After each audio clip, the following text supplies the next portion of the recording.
नमस्कार, आप देख रहे हैं पत्रिका टीवी और आपके साथ मैं हूं डॉक्टर मीना शर्मा। विधायकों के बीच आपस में मारपीट, मामला अस्पताल तक पहुंचा। कर्नाटक में 2.5 साल की बच्ची को अनाथ बनाकर लापता हुए मां बाप।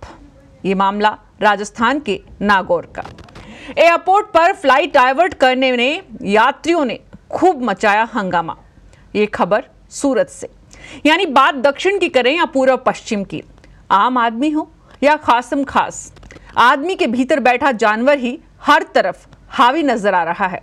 इतना हावी हो गया है कि राजस्थान के मुख्यमंत्री अपने गृह जिले में भी कानून का राज नहीं ला पा रहे हैं।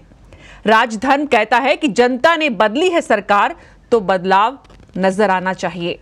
राजधर्म कहता है कि हर दिन चुनावों की तैयारी में व्यस्त रहने वाली सरकारों और राजनीतिक दलों की मंशा जनता को समझ आ गई, उस दिन दोनों की मुश्किलें बढ़ सकती है। मुश्किल में खुद को पाकर ही बीजेपी ने यह जान लिया है कि भावनात्मक अपील ही एकमात्र रास्ता है। इसलिए अब केंद्र की सत्ता में बैठी पार्टी कह रही है कि एक वक्त था जब कांग्रेस बनाम पूरा देश होता था, अब देश में बीजेपी बनाम पूरा देश हो रहा है। लेकिन बीजेपी के साथ ही भी क्यों अब विपक्षी खेमे में है, और क्या ये चुनाव वाकई बीजेपी बनाम देश बन रहा है? प्रधानमंत्री नरेंद्र मोदी ने जनवरी की 1 तारीख को ही, यानी आज से 21 दिन पहले, यह कहकर चुनाव का आगाज कर दिया था कि महागठबंधन बनाम देश ये चुनाव होने जा रहा है। आने वाले हर दिन यही सवाल गहराएगा कि क्या वाकई ये चुनाव महागठबंधन बनाम पूरा देश यानी बीजेपी है। सोचिए आप, हमारा काम है आपके सामने सवाल खड़े करना, तथ्यों को लेकर आना और तथ्यों की गहराई से विश्लेषण हमारी पूरी टीम के द्वारा आपके सामने पेश करना। तो बने रहिए हमारे साथ, हम हर दिन हमारा ये धर्म पूरा करते रहेंगे। आपका धर्म है कि आप इसे समझते रहें और हम दोनों मिलकर हमेशा इस विश्वास और राजधर्म को निभाते रहें और बोले, मेरी पत्रिका मेरा राजस्थान।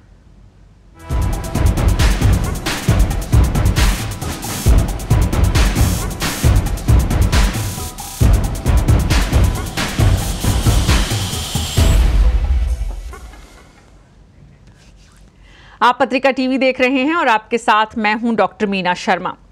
एक नाम तो पिछले दिनों से आप लगातार सुन रहे हैं, मेहुल चौकसी।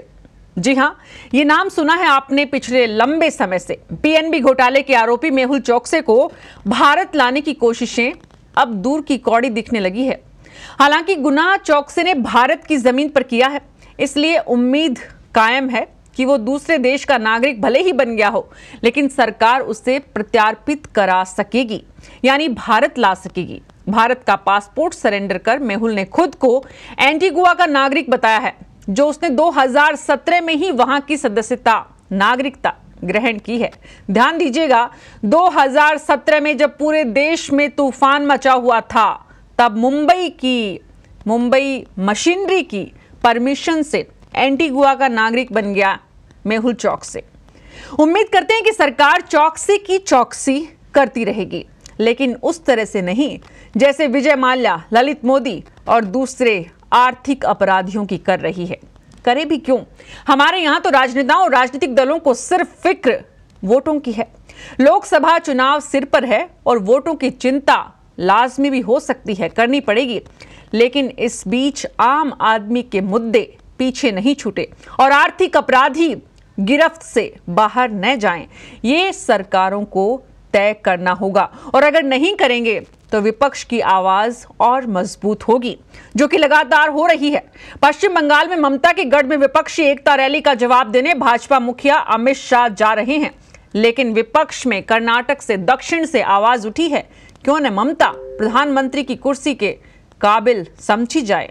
यानी कि साफ है, विपक्ष अब ममता के साथ लगातार आगे बढ़ता नजर आ रहा है।